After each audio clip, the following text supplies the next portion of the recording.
That night, I took my daughter to the airport for what I thought was a simple business trip. Everything seemed normal until my 6-year-old grandson desperately grabbed my hand. His panicked eyes froze me. With a trembling voice, he whispered, "Grandma, don't go back to the house.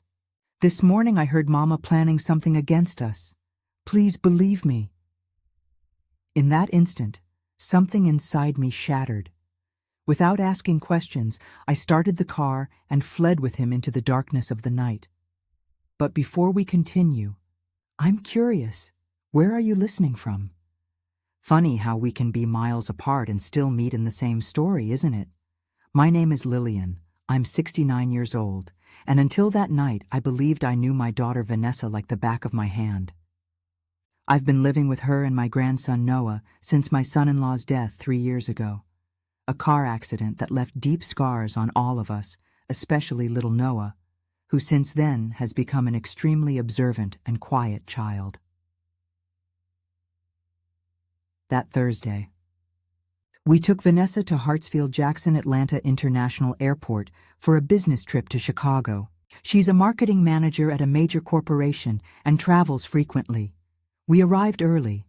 The terminal was relatively empty, and the icy blast of air conditioning made me pull my thin cardigan tighter around my body. "Just 3 days, Mother." Vanessa smiled while adjusting her carry-on bag. "Take good care of Noah, and don't forget his medications." Noah, beside me, clutched his bright green dinosaur backpack firmly, watching his mother with attentive eyes. He's never been one for many words, but that night he was even quieter than usual. "Everything will be fine, sweetheart. We always manage, don't we, Noah?" I tried to include my grandson in the conversation, but he just nodded silently. Vanessa crouched in front of her son and smoothed the hair falling over his eyes. "Be good with Grandma. Come on, Mama's coming back soon." She kissed his forehead, and Noah remained motionless like a little statue. I watched my daughter with a swelling heart. Despite our difficulties, she had transformed into a strong, independent woman. After losing her husband, she threw herself into work with even more determination, perhaps as a way to escape the pain. I admired her resilience, even though I noticed a certain emotional distance growing between us. "I have to go," she said, checking her watch. "Boarding starts in 30 minutes. We hugged briefly. A mechanical embrace without much warmth, something that had become common between us lately. She kissed my cheek, took her suitcase, and walked toward the boarding gate. We watched her silhouette disappear into the crowd. "Let's go, Noah." "It's getting late," I said, taking my grandson's hand. We walked through the terminal corridor toward the parking garage. Noah didn't say a single word during the entire journey.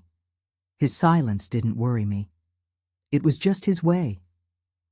Since his father's accident, he communicated more through looks and gestures than words. The parking garage was poorly lit.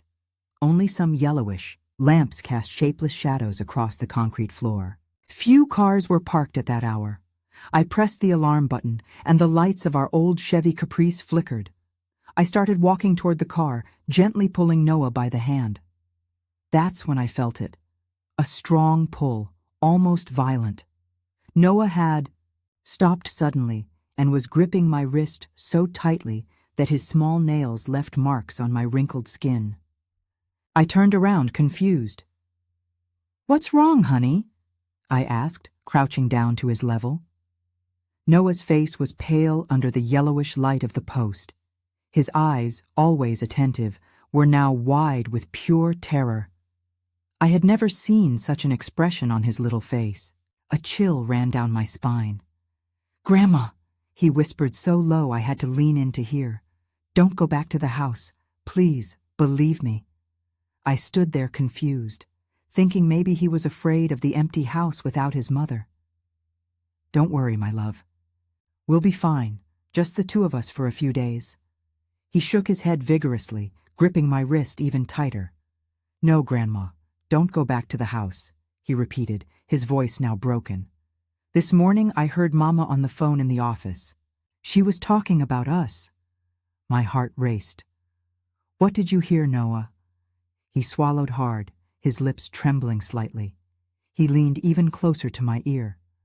Mama said that after we went to sleep, everything was already arranged. She said, "Make sure there are no failures. The gas has to look like an accidental leak." My blood froze in my veins.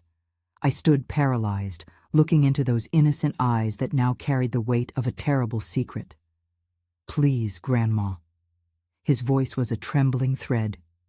"This time, believe me." That last phrase hit me like a slap. I remembered other moments when Noah had tried to alert me. When he said he'd seen his mother hiding documents in the office. When he mentioned she'd spent all night working on the kitchen pipes. I had always believed they were stories from a child trying to get attention. My hands began to tremble. I didn't want to believe it. It was impossible that Vanessa, my own daughter, could be planning to kill us. But the terror in Noah's eyes was too real. "Okay, honey," I whispered, stroking his pale little face. "I believe you. We're not going to the house tonight." The relief in his gaze was immediate and so profound it dispelled any doubt I might have had. He knew. Somehow, this 6-year-old child had discovered a terrible plan. I stood up on shaky legs. My mind was working frantically. If what Noah was saying was true, we couldn't simply go to a hotel or a friend's house. Vanessa could track the credit card, could call our acquaintances. I got into the car with Noah, helped him with his seatbelt, and sat behind the wheel. My hands were shaking so much I could barely get the key in the ignition. "Where are we going, Grandma?" Noah asked, his small voice breaking the tense silence. I had no idea. I looked in the rearview mirror at that worried little face and tried to sound confident. "We're going somewhere safe, honey. I just need to think a little." I started the engine and slowly pulled out of the parking garage. We needed time, we needed a plan, and above all, we needed to discover why my own daughter wanted to see us dead. I drove for almost an hour without a certain destination, just getting away from our house. Noah fell asleep in the back seat, overcome by emotional exhaustion. Occasionally, I watched him through the rearview mirror, his serene little face contrasting with the terror he had shown in the parking garage. How could such a small child carry such a heavy secret? While I drove through the increasingly deserted streets of Atlanta, my mind worked frantically trying to connect the dots. Vanessa had changed in recent months. That was undeniable. More distant, more impatient, always locked in the office making low-voiced calls. I attributed everything to grief, work stress, the pressures of being a single mother. But now, remembering every detail, every strange look, every interrupted conversation when I entered the room, a sinister pattern was beginning to form. I stopped the car at a 24-hour gas station on the outskirts of the city. We needed a plan and I needed to think clearly. I bought watery coffee from the convenience store and returned to the car, watching Noah, who was still sleeping. That's when my cell phone vibrated in my coat pocket. Vanessa's name lit up the screen. My heart raced. Her flight should have taken off long ago. Why was she calling? With trembling hands, I answered. "Hello, Mama." Vanessa's voice sounded strangely calm. "Where are you? You should have been home an hour ago." I felt a chill run down my spine. How did she know we weren't home? "Oh, we decided to stop for dinner," I lied, trying to keep my voice steady. Noah was hungry. A silence on the other end. Then, "I see. And where are you having dinner?" "At that restaurant near the shopping plaza," I responded vaguely. "Shouldn't you be on the plane?" "There was a problem with the flight," she said quickly. "It was rescheduled for early tomorrow morning." "I'm heading home now," I froze. That didn't make sense. Vanessa always meticulously checked flight schedules. She would never allow such an oversight to happen. "Oh, what a shame," I replied, trying to sound natural. "So we'll see you at home later?" "Yes, of course," she said, her voice suddenly sweet. "Don't worry about rushing back. Enjoy dinner." "I just wanted to make sure you were okay." I hung up and stared at the phone. It was a trap. She was checking if we had discovered something. Maybe she had cameras in the house. Maybe she realized that Noah had heard her that morning. Noah stirred in the back seat, slowly opening his eyes. "Was that Mama?" he asked with a perception that frightened me. I nodded, unable to hide the truth from those perceptive eyes. She said the flight was canceled. "She's coming back home." Noah's eyes widened with terror. "She knows, Grandma. She knows we found out." I took a deep breath, trying to control the trembling in my hands. "Noah, I need you to tell me exactly what you heard this morning. Everything. Every detail." He sat up straight, adjusting his wrinkled t-shirt. He seemed much older than his 6 years when he began to speak. "Mama woke up very early. I heard her in the hallway and thought she was making breakfast, but she went to the office and closed the door." He paused, looking down. "I know I shouldn't have, but I went over there and listened behind the door." "It's okay, honey, continue." She was talking very quietly, but I managed to hear. She said, "Yes, they'll be alone. 3 days is enough time to make it look like an accident. The gas leak during the night while they sleep, no one will suspect." Noah stopped, taking a deep breath, then said something about papers and insurance money. She said, "When they're out of the way, I can finally access everything." A chill ran through my body. Insurance, papers. Suddenly everything started to make sense. 6 months ago, my late husband Harold had left the documents for a substantial life insurance policy. Vanessa knew I was the primary beneficiary with specific clauses that allocated a considerable portion to Noah, which he could only access when he turned 21. Vanessa was the fund administrator, but she couldn't touch the money, not while I was alive. There was also the house that belonged to Harold and me, and after his death passed entirely to me. Vanessa lived with us, but the property was mine, a property that was appreciating more and more with the neighborhood's growth. "Noah," I asked with a trembling voice, "had you heard your mother talking about money or Grandpa's insurance before?" He nodded slowly. "Many times. She always gets very angry when she talks about it. Once she said on the phone that she was stuck because of us." Each word was like a knife in my heart.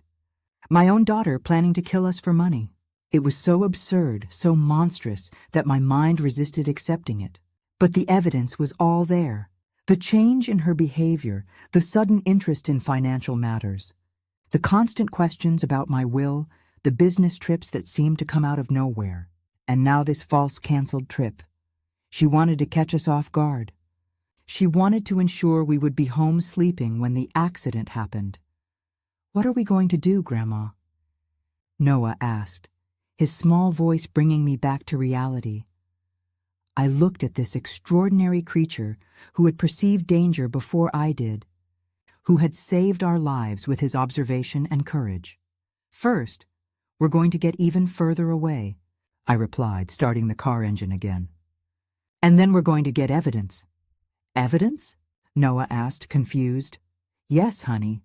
Evidence that shows your mother is planning something terrible, something we can take to the police."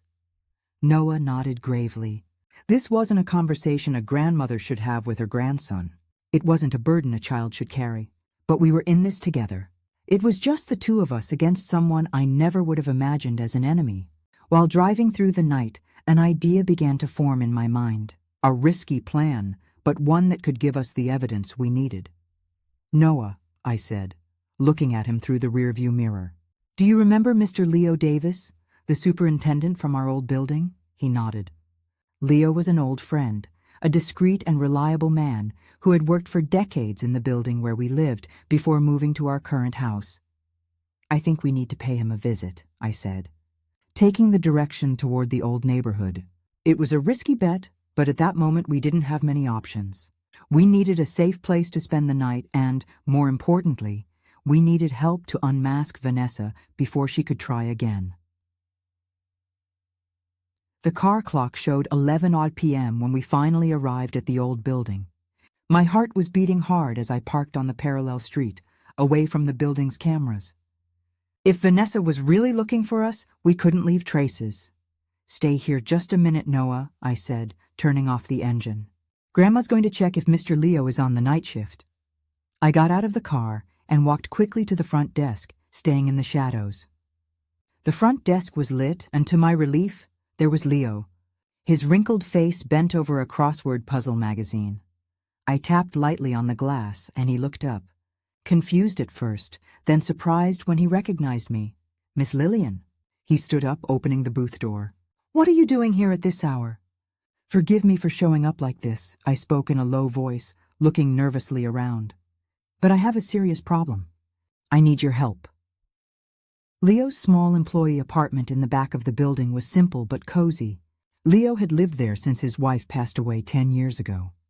It was a discreet space with a separate entrance, invisible to anyone who didn't know the building well. Perfect for what we needed, a temporary hideout. Noah was sitting at the kitchen table drinking hot chocolate that Leo had prepared. The old superintendent watched us with concern, still processing the incredible story I had just told him. "Miss Lillian," he finally spoke, his grave voice breaking the silence. "Are you sure about this? It's a very serious accusation against your own daughter," I sighed heavily. "I know, Leo, it seems like madness. I don't want to believe it myself." I looked at Noah, who kept his eyes fixed on the cup. But I can't ignore what Noah heard. And there are other signs that I'm only now managing to connect. Leo nodded slowly, rubbing his wrinkled chin. He had known our family for decades. He had seen Vanessa grow up. He had cried at my husband's funeral. "What do you plan to do, Miss Lillian?" he asked. "We need evidence," I replied, my mind still working on the plan that had begun to form in the car. "If we go to the police now with just the testimony of a 6-year-old and my suspicions, they won't take us seriously. Vanessa is respected. She has a solid career. They'd say it's just a misunderstanding, or worse, that I'm becoming senile." Leo frowned but didn't disagree.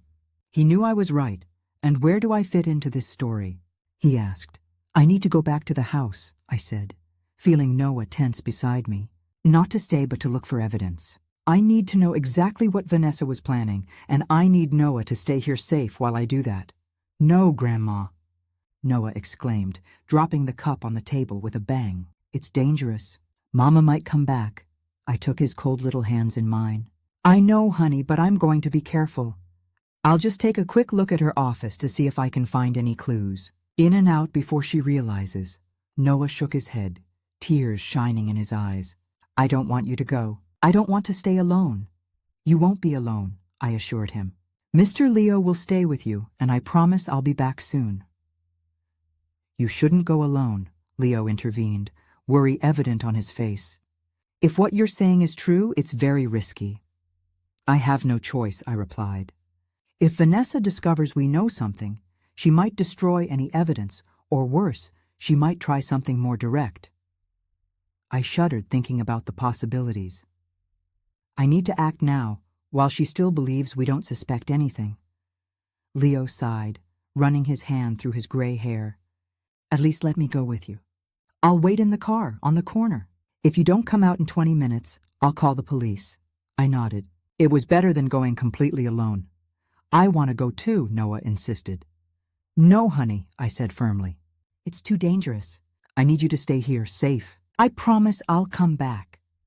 After more insistence, Noah finally gave in, but not without first hugging me tightly enough to take my breath away. "Promise you'll be careful, Grandma," he whispered in my ear. "Promise it. I promise," I replied, kissing his forehead. Leo lent us an old prepaid cell phone, one of those unregistered ones, so we could communicate without using my phone, which Vanessa could track. We agreed on codes. 1 ring and hang up meant I was okay. 2 rings meant trouble. After making sure Noah was comfortable on the small sofa bed in the apartment, with strict instructions to lock the door and not open it for anyone but us, Leo and I left, my heart heavy with what I was about to do. The dashboard clock showed 1:20 a.m. when we stopped 1 block away from my house. The streets were completely deserted, only some street lights casting long shadows on the asphalt. "I have a bad feeling about this, Miss Lillian," Leo murmured, turning off the engine. "Are you sure you want to go?" I swallowed hard, looking at the dark silhouette of my house at the end of the street. All the windows were dark. There was no sign of Vanessa's car in the driveway. I have no choice, I repeated, more to convince myself than him. 20 minutes, as we agreed. If I don't come back or don't call the police. Leo nodded gravely. May God protect you. I got out of the car and walked quickly down the sidewalk, staying in the shadows. My heart was beating so loud I was sure anyone within yards could hear it. The house was silent when I used my key to enter through the back door. I closed it softly behind me and stood in the dark kitchen listening carefully.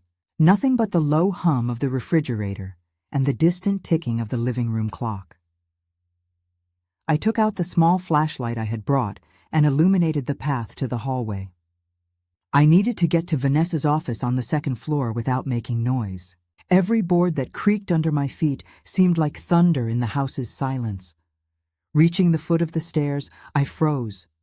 A strange smell floated in the air, sweet and chemical at the same time.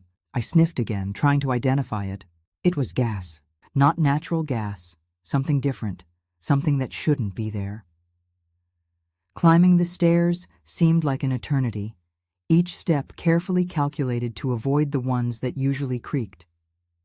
In the second-floor hallway, I stopped in front of Vanessa's office door.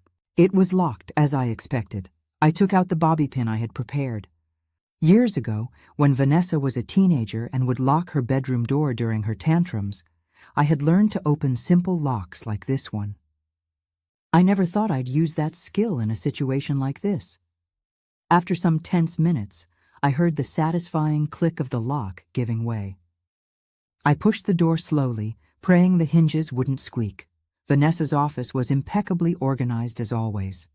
Bookshelves with business and marketing books, a dark wood desk with a closed laptop, a leather swivel chair, nothing out of place. I closed the door behind me and began my search. The laptop was password protected, so I focused on physical documents. I opened drawers carefully, examined folders, searched every corner for anything suspicious. It was in the third desk drawer that I found something. A red folder different from the others, hidden under a pile of company documents.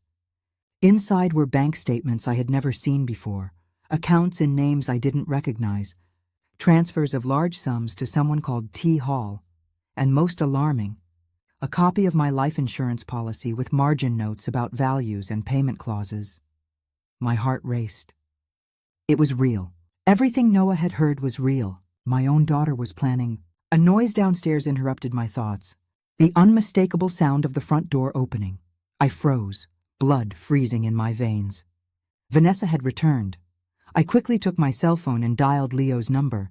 2 rings. Then I hung up. The danger signal. Immediately I photographed the most compromising documents with the phone's camera. There wasn't time to examine everything, but I needed evidence. I put the folder back exactly as I found it and hid behind the office door, turning off the flashlight. I could hear footsteps on the stairs now, slow and deliberate. It didn't sound like Vanessa's hurried, firm walk. It was something more cautious. Adrenaline coursed through my veins. I was trapped. If I left the office, I'd be seen. If I stayed, I'd be found when Vanessa came to work in the morning. Or worse, if she decided to enter the office now. The footsteps stopped in the hallway. I could hear breathing on the other side of the door. A shadow moved under the door crack, blocking the hallway's weak light. Someone was out there, standing, as if listening. I held my breath, feeling cold sweat run down my back. The door handle began to turn slowly. The office door opened a few inches, with an almost imperceptible groan. I remained motionless, pressed against the wall behind the door, barely breathing. The darkness was my only ally. Now a silhouette was projected on the office floor. It wasn't Vanessa. The height was different, taller and broader. A man. The shadow stood for some moments, as if whoever it was were listening carefully. Then Vanessa's voice came from downstairs, muffled by distance. "Tyrone, is everything clear up there?" My heart stopped for a second. Tyrone, the same name that appeared on the bank statements. T. Hall. "Just checking." A deep male voice responded from only steps away from me. "The house is empty. No sign of them." "I told you something was wrong." Vanessa's voice sounded irritated now, closer. "They should be here." The plan was for tomorrow night after I had returned from the trip. Now the timeline is all messed up. Vanessa's footsteps were coming up the stairs. I was trapped between two people who apparently were planning my death. My only escape would be through the office window that faced a narrow ledge over the back garden. A dangerous fall for anyone, deadly for a 69-year-old woman. I said it was risky involving the kid, the male voice continued, now moving away from the door toward the hallway. Kids are unpredictable. He could have heard something. Impossible, Vanessa replied, now in the hallway. Noah never wakes up before 7, and I always talk in the office with the door closed. Besides, even if he had heard, who would believe a 6-year-old? A thudding sound came from downstairs, followed by a muffled curse. What was that? Vanessa asked, alarmed. I don't know, Tyrone replied. I'll go check. You keep preparing her room. The man's footsteps moved away quickly, going down the stairs. Vanessa remained in the hallway for a few more seconds. Then I heard her footsteps heading to my room at the end of the hallway. My mind was working frantically. Her room, preparing my room. What were they doing? And what had been that noise downstairs? Leo must have entered the house after receiving my danger signal. My old friend, trying to help me, was now also in danger. I came out from behind the door, moving slowly to make no sound. Through the door crack, I could see the hallway was empty. Now on tiptoe, I approached the office window. I needed to get out of there and warn the police. Not only was my life in danger, but also Leo's, and most importantly, Noah's. I opened the window with extreme care, avoiding making any sound. The ledge was narrower than I had imagined, only about 12 inches wide. Below, the nearly 20-foot drop ended in the back lawn. In other times, I wouldn't even consider this option. But desperation is a powerful motivator. I put one foot outside, feeling the cold night air. I needed to gather all my courage to pass the other leg through the window and balance precariously on the ledge. My joints protested. Arthritis is no joke at 69, but fear gave me an agility I didn't know I still possessed. Suddenly I heard agitated voices downstairs, a thudding sound followed by a groan. My heart tightened, recognizing Leo's voice. They had caught him. Who else is with you, old man? Tyrone's harsh voice resonated through the house. How did you know to come in here? I couldn't hear Leo's response, but the sound of something heavy falling made me shudder. I closed my eyes for a second, asking forgiveness from my old friend. I couldn't help him now. The best chance we had was for me to manage to escape and get help. I began to move laterally along the ledge, inch by inch, my back pressed against the wall, my fingers gripping the rough texture. Sweat ran down my face despite the night's cold. There was a trellis covered with ivy at the corner of the house. If I could reach it, maybe I could use it to climb down to the garden. It was risky, but less so than jumping directly. Vanessa, I found someone, Tyrone's voice shouted from inside the house. An old man trying to get in through the back. She must be nearby. The voices were distant, coming from my room. They knew I was in the house. The search would intensify.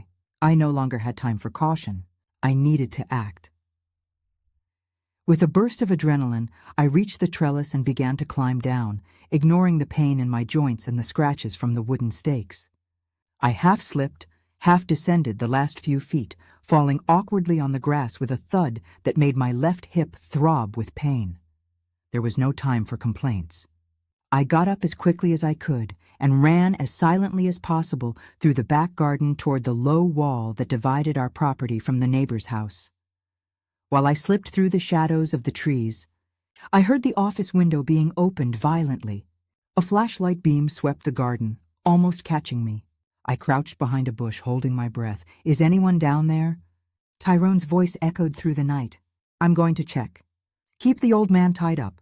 I climbed the wall with difficulty, falling to the other side in the Williams garden. Our elderly neighbors, who fortunately were heavy sleepers and were traveling. I ran across their lawn, skirting the house, feeling a sharp stab in my hip with each step. When I reached the parallel street, I was already gasping, but fear propelled me forward. I got as far away from the house as possible, running through the shadows until I reached a main avenue where some bars were still open with people on the sidewalk. I took out my cell phone and dialed the emergency number with trembling hands. While I waited for them to answer, I checked the photos I had taken of the documents in the office. They were there, the evidence we needed. 1. What's your emergency? The calm voice of the operator sounded on the phone. My name is Lillian Brooks, I said, trying to control the tremor in my voice. I need to report an attempted homicide. My daughter is planning to kill me and my grandson for insurance money.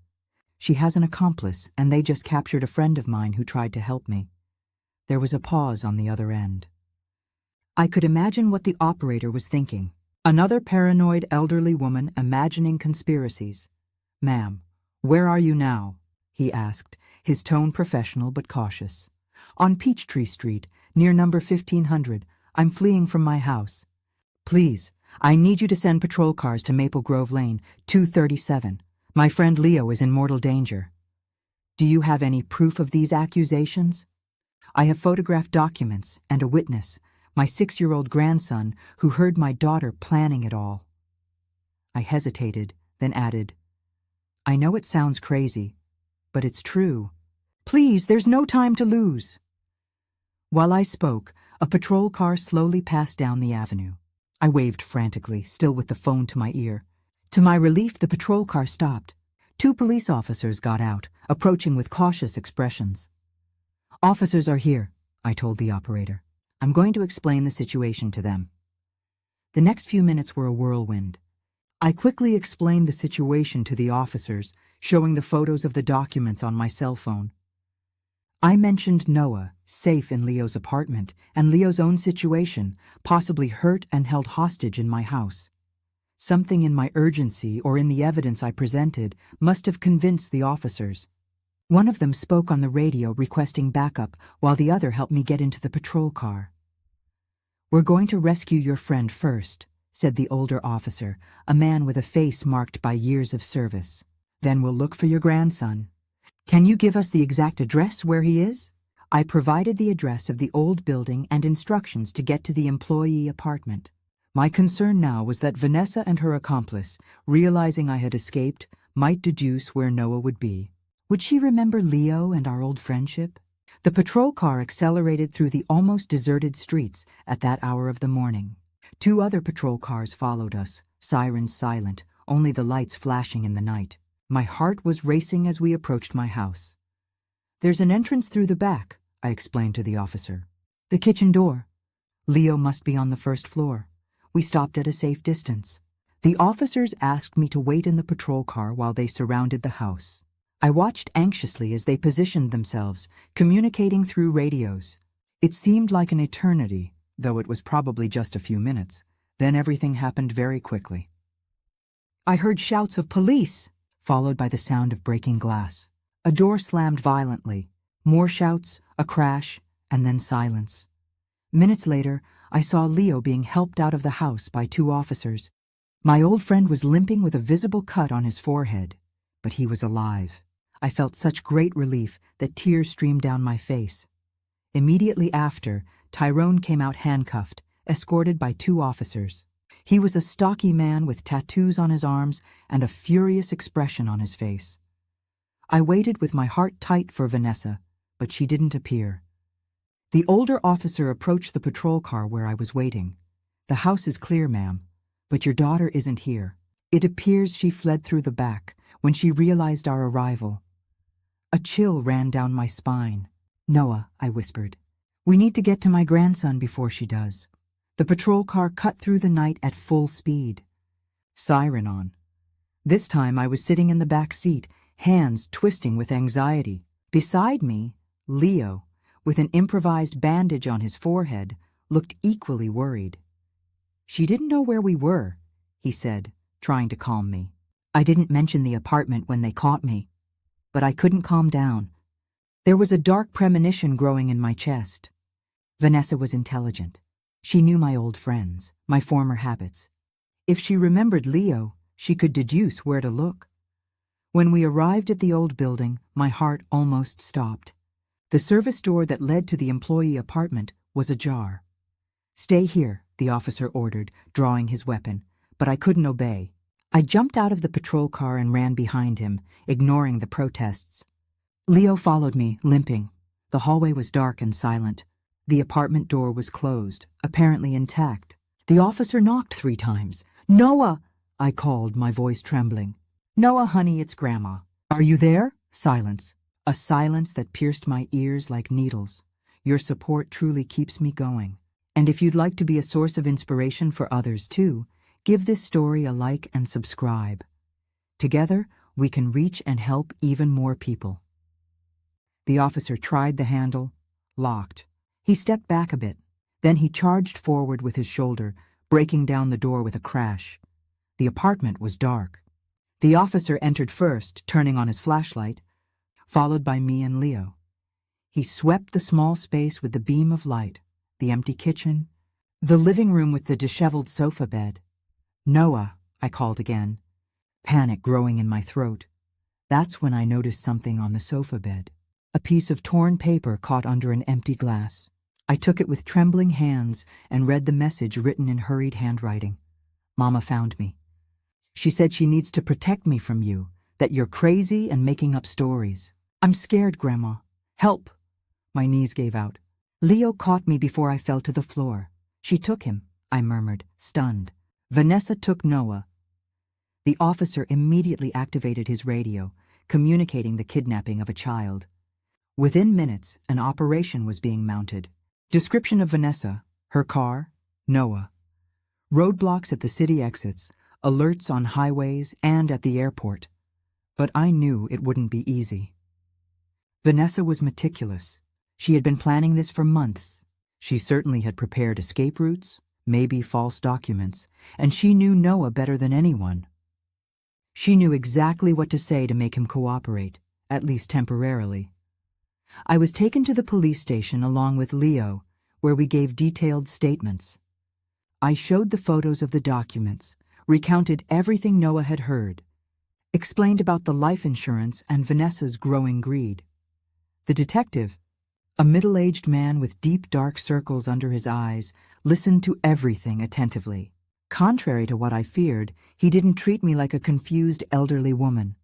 The evidence was too strong, especially after Tyrone's statement began to corroborate my story. "He's cooperating to reduce his own sentence," the detective explained. "He confirmed that your daughter hired him to simulate a gas leak that would kill you and your grandson during sleep. He would be paid with part of the insurance money." I felt nauseous hearing the confirmation of that macabre plan. "And what about Noah?" I asked, my voice broken. "Do you have any leads yet?" The detective hesitated. "Not yet, but we're monitoring all exit routes from the city. Your daughter won't get far, but I wasn't so sure." Hours passed, and each minute without news increased my anguish. Sitting in the police station waiting room with an untouched cup of tea, I felt myself aging even more rapidly. Leo was beside me, silent, occasionally squeezing my hand in solidarity. His face showed concern, but also determination. "We're going to find him, Miss Lillian," he said after a long silence. "Noah is a smart boy. He'll find a way to leave us clues." I nodded, trying to hold on to that hope. Noah really was extraordinary. His perception and intelligence had already saved us once. Maybe they could save him now. That's when I remembered something I had overlooked. Something Noah had mentioned days earlier. Something about Vanessa and a special place. "Wait," I said, straightening up in my chair. "I think I know where she might have taken Noah." Leo and the passing officer looked at me expectantly. 2 weeks ago, Noah mentioned that Vanessa took him to see a surprise house, a place in the countryside a few hours from the city.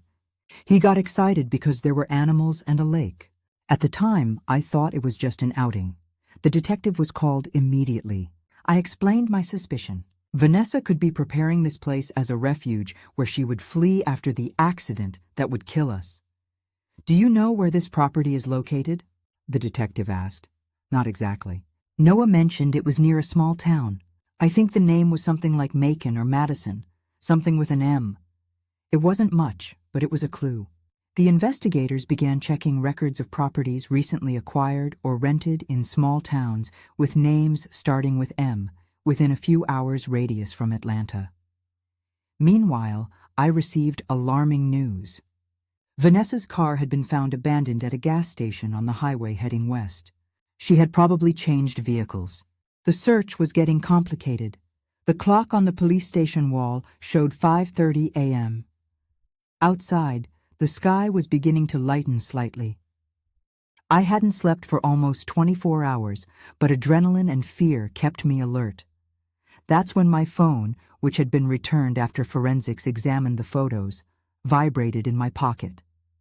An unknown number, I answered with my heart pounding. "Hello, Grandma."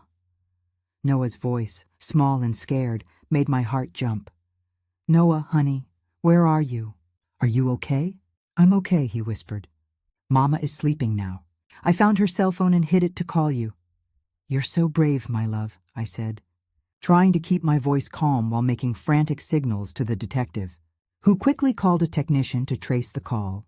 "Can you tell me where you are?" "It's a house in the countryside. It has a lake and lots of trees. We came by car, but it was a long trip and I slept a little. When I woke up, we were already here. Do you see any signs? Any names nearby?" "I can't look out the window now. Mama will wake up." His voice trembled. "She's different, Grandma. She says strange things. She says you want to hurt us. Don't believe her, honey. I'm doing everything to find you." There was silence, then a sound of movement. When Noah spoke again, his voice was even lower. "There's a mailbox at the entrance. It says Benton Acres, Macon, 142. My heart raced. It was the clue we needed. "Noah, you're incredible," I whispered, feeling my throat tighten. "Now listen carefully. Find a safe place to hide. The police are coming there, but it might take a while. You need to stay away from your mother. Do you understand?" "I understand. There's an old barn behind the house. I'm going to hide there." "That's right, honey." "And Noah?" I hesitated, feeling my throat constrict. "I love you so much. Everything's going to be okay." "I love you too, Grandma," he whispered. Then, in an even lower tone, "She's moving." I need to hang up. The call dropped. I stood up with a start, relaying the information to the detective. Within minutes, an operation was being organized. The state highway heading west had several ranches and farms near mile 142, but a place called Benton Acres would be easy to locate. "You should stay here," the detective said while the officers prepared. "We'll go get your grandson and arrest your daughter." But I couldn't just wait. Noah was alone, facing the terror of discovering that his own mother was capable of harming him and his grandmother. He needed to see a familiar face when he was rescued. "I'm going with you," I said in a tone that didn't admit discussion. "I can wait in the patrol car, away from danger. But I need to be there for Noah." After some resistance, the detective agreed with the condition that I remain at a safe distance until the situation was under control. Leo insisted on accompanying me despite his injuries. "I promised the boy I'd protect him," he said simply. So at first light, we departed toward the west in a caravan of patrol cars. The sun was rising on the horizon, painting the sky in pink and golden tones that cruelly contrasted with the darkness in my heart. During the journey, I couldn't stop thinking about what had led Vanessa to this point. My sweet little girl, whom I had cradled in my arms, whom I had seen take her first steps, say her first words, how had she transformed into someone capable of coldly planning the death of her own mother and her own son? Money was certainly part of the answer, but there was something more, a coldness, a disconnection that I had seen grow over the years. Maybe it had begun after my son-in-law's death. Or maybe the signs were there much earlier and I, blinded by a mother's love, didn't want to see them. These bitter reflections accompanied me throughout the entire journey as I watched the urban landscape gradually give way to fields and small rural properties. When we finally arrived at mile 142, my heart was in my throat. A discreet sign indicated the entrance to Benton Acres, a dirt road that wound between trees until disappearing around a curve. The officers stopped the patrol cars before the entrance to avoid alerting Vanessa. From there on, they would continue on foot, surrounding the property. "Wait here, Miss Lillian," the detective said in a firm but kind tone. "I promise we'll bring your grandson back safely." I nodded resignedly. Leo held my hand as we watched the officers move away in tactical formation, disappearing among the trees. The minutes that followed were the longest of my life. Sitting in the patrol car, I peered through the window, trying to see something beyond the trees. The police radio occasionally crackled with coded communications that I couldn't understand. Then we heard a distant shout, agitated voices, and the unmistakable sound of a gunshot. That single shot echoed in the quiet morning like thunder, making my heart stop for a second. Without thinking, I opened the patrol car door and began running down the dirt road, ignoring Leo's shouts behind me. "Miss Lillian, come back." But I couldn't wait. Noah was in there, my grandson, my light, the only person who really mattered. Now I ran like I hadn't run in decades, ignoring the pain in my injured hip and gasping breath. Age seemed to have disappeared, propelled by the adrenaline of fear. Leo came limping behind me, trying to catch up. Rounding the curve in the road, I spotted the house, a simple 2-story construction with a wooden porch. About 100 yards back was an old barn, exactly as Noah had described. Officers were positioned around the property, weapons drawn. There was movement on the porch. I squinted, trying to see better, and felt my blood freeze when I recognized Vanessa. She was pale, disheveled, almost unrecognizable in the fury that distorted her face. In one hand she held something that gleamed under the morning sun, a gun. And with her other arm, she was holding Noah in front of her like a human shield. "Nobody come closer," she was screaming, her voice shrill, cutting through the air.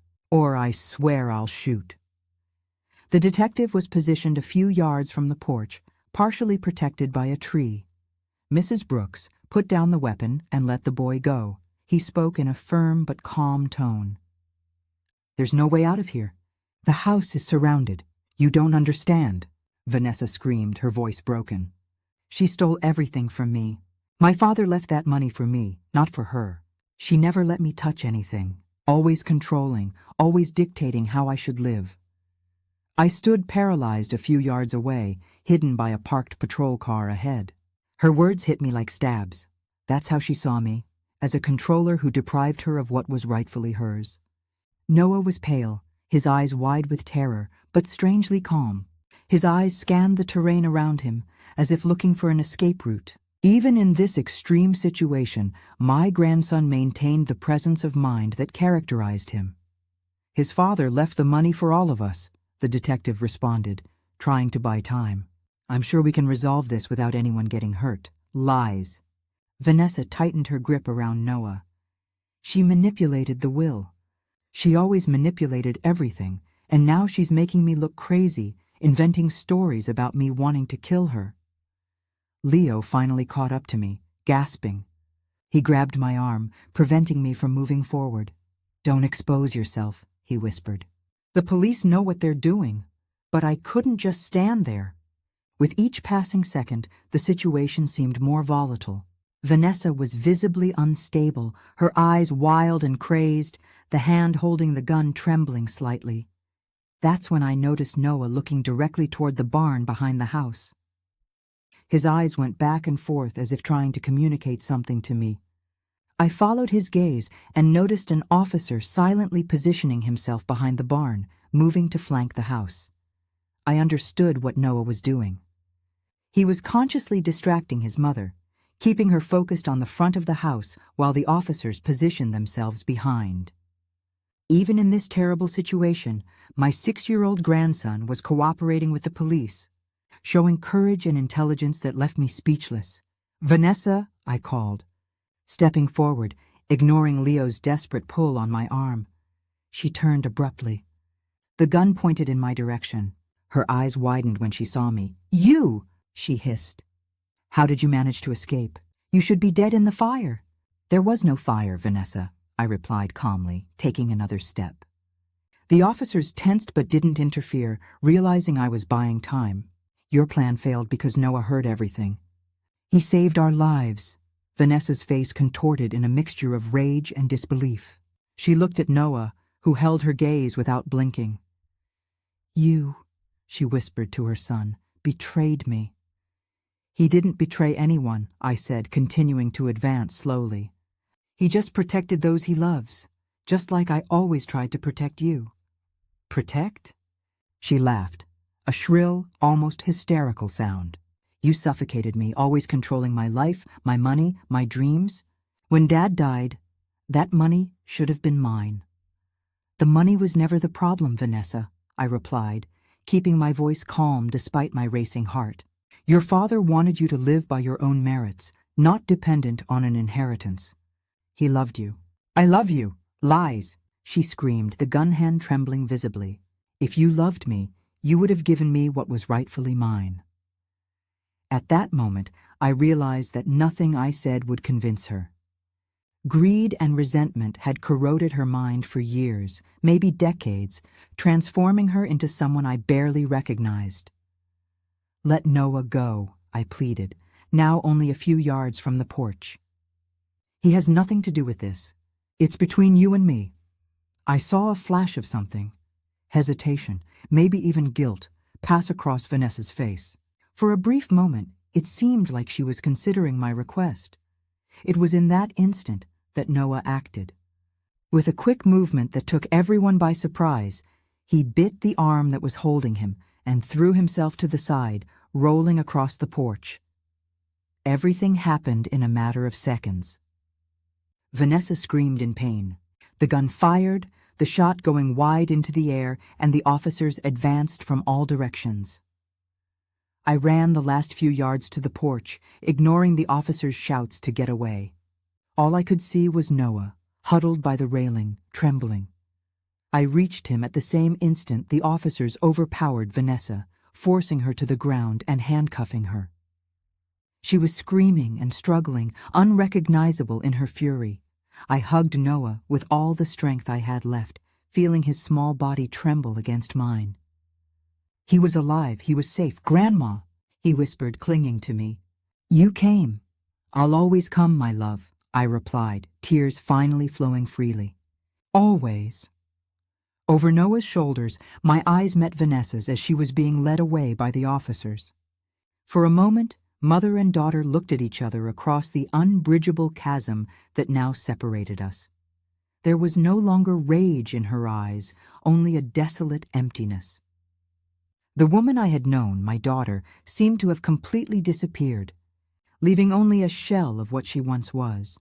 And then she was taken away to the patrol car, and I focused entirely on Noah, on the miracle of having him safe in my arms. The sun now shone high in the sky, illuminating my grandson's tear-stained face. I ran my hand through his hair, marveled by his courage.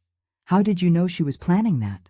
I asked gently when we were sitting in the ambulance that had arrived to examine us. How did you manage to realize her plan? Noah bit his lower lip, thoughtful. I always wake up early, Grandma. Mama thinks I sleep late, but actually I stay quiet in bed thinking. I smiled, stroking his face. So observant, so attentive to everything. That morning I heard her on the phone, he continued. She was talking differently, like she was angry but trying not to show it. I went to the hallway and listened by the office door. The paramedic finished checking Noah's vital signs and gave us some privacy.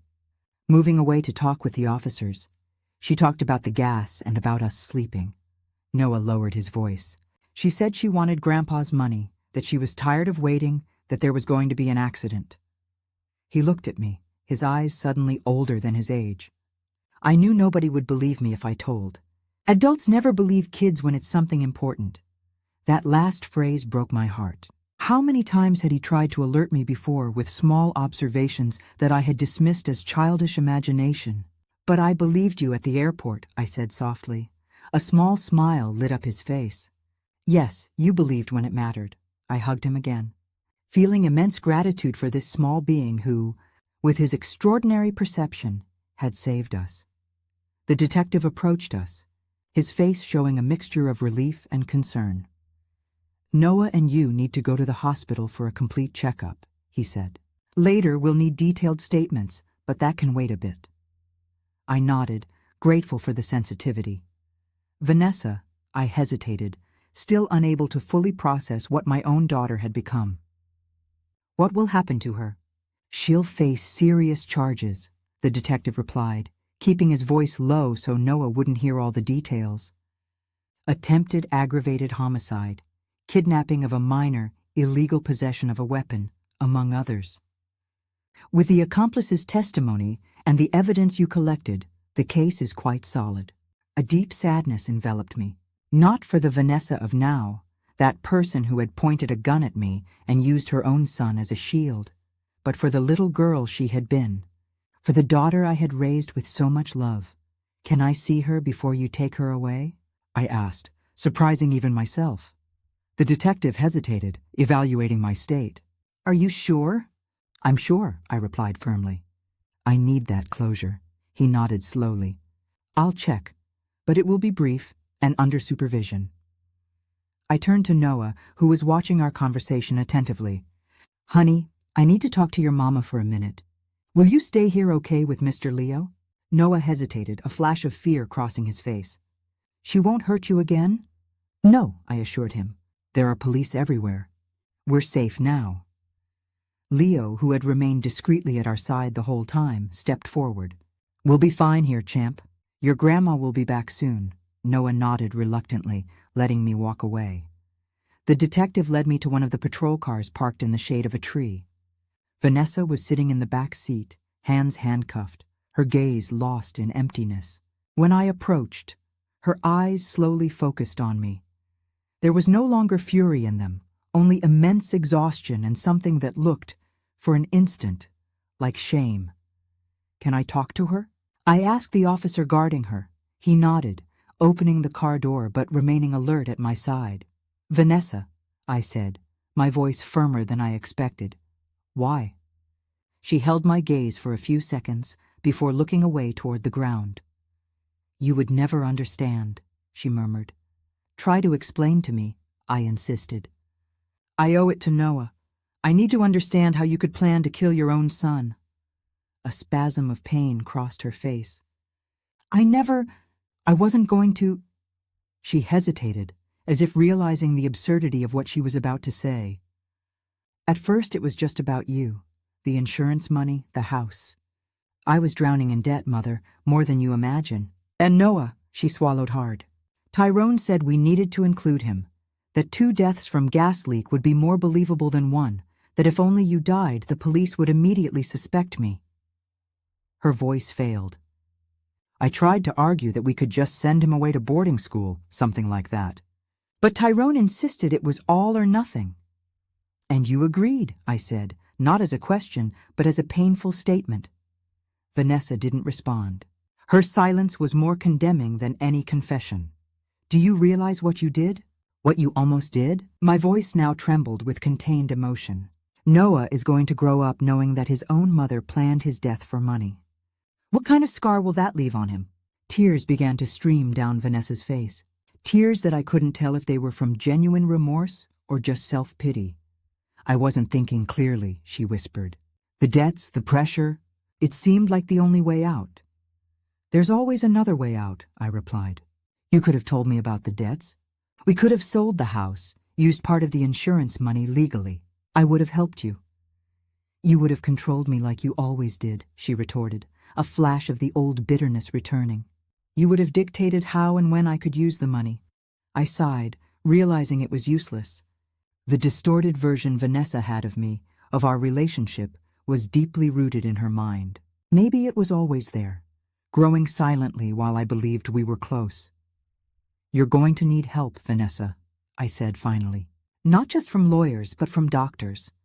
There's something broken inside you that money could never fix." She looked at me, her face a mask of defeat. "And Noah?" "Noah will stay with me," I replied firmly.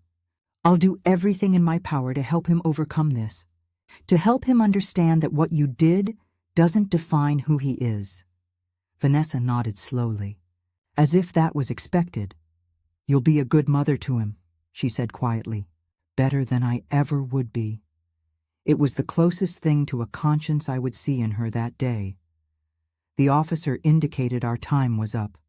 I stood up, feeling strangely lighter, as if a weight had been removed from my shoulders. "Goodbye, Vanessa," I said, looking one last time at the woman my daughter had become. "I hope you find peace someday." I turned my back and walked toward Noah and Leo, who were waiting for me by the ambulance. I didn't look back when the patrol car departed, taking Vanessa to a future of trials, sentences, and, I hoped, treatment. Noah ran to me as soon as he saw me, hugging my legs. "Are you okay, Grandma?" I crouched down to his eye level. "I am, honey. Are you?" He nodded gravely. "I'm sad but relieved. It's weird to feel both things at the same time." "No, my love," I smiled, moved by the emotional maturity of this extraordinary creature. "It's perfectly normal." In the days and weeks that followed, we faced the bureaucratic and emotional whirlwind that followed the event. Police statements, preliminary hearings, consultations with child psychologists for Noah. The media tried to turn our tragedy into a sensationalist circus, but we managed to maintain some privacy thanks to the detective who protected us as much as possible. Vanessa was formally charged and awaited trial in preventive detention. Her accomplice, Tyrone, made a plea bargain providing details that only solidified the case against her. Noah and I moved temporarily to Leo's apartment until we managed to find a new house, a new beginning away from the dark memories of the old residence, Noah's. Therapists said he was adapting surprisingly well, considering the trauma. His resilience was remarkable, although there were nights when he woke up screaming, haunted by nightmares. On one of those nights, while I was calming him after a particularly bad dream, Noah asked me the question I knew would come eventually. "Grandma," he said, his small voice in the darkness of the room, "why did Mama want to hurt us? Didn't she love us?" I sat on the edge of his bed, searching for the right words. How to explain something so complex and painful to a 6-year-old? "Noah," I began slowly, "your mama is sick. Not like when someone has the flu or a stomachache. It's an illness that affects how she thinks and feels. It makes her see the world in a distorted way." He absorbed this in silence, his eyes reflecting the dim light from the nightlight. "She loved us in her way," I continued. "But that illness made her make terrible decisions, decisions that healthy people wouldn't make." "Will she get better someday?" he asked, his voice hopeful, breaking my heart. "I don't know, honey," I replied honestly. "Some people with that illness get better with treatment. Others don't. What I know is that you're safe now, and that I love you more than anything in this world." Noah nodded, seeming to accept that explanation for now. "I love you too, Grandma," he said, hugging me. "Thank you for believing me." "I'll always believe you," I promised, kissing his forehead. "Always." We stayed like that for a long time, embraced in the dimness, grandmother and grandson, united by a bond that betrayal and danger had strengthened instead of breaking. Eventually, Noah fell asleep in my arms, his breathing becoming deep and regular. I watched his little face relaxed in sleep, marveled by his courage, his perception, his capacity to love despite everything. The day Noah pulled my arm in the dark airport parking garage, begging me not to go home, he didn't just save our lives. He taught me the most important lesson of my life, that sometimes the deepest truths come from the smallest voices. And that wisdom is not the privilege of age. I was 69 years old when I learned to truly listen. And thanks to that, I now had the opportunity to see my grandson grow up, to help him overcome the trauma, to build with him a new life where trust and love could flourish again. While I watched him sleep, I made a silent promise that I would spend the rest of my days honoring the courage of that little angel who, with a simple plea, "Grandma, believe me," had changed everything. The road ahead would be long and sometimes painful. There would be more nightmares, more difficult questions, more tears. But there would also be laughter, discoveries, shared joys, and above all, there would be truth between us, the most solid foundation on which to rebuild our lives. Thank you for staying with me until the end. Now I'm curious. After this story, which words stayed with you the most? Write them in the comments. Let's see which ones touch the most hearts.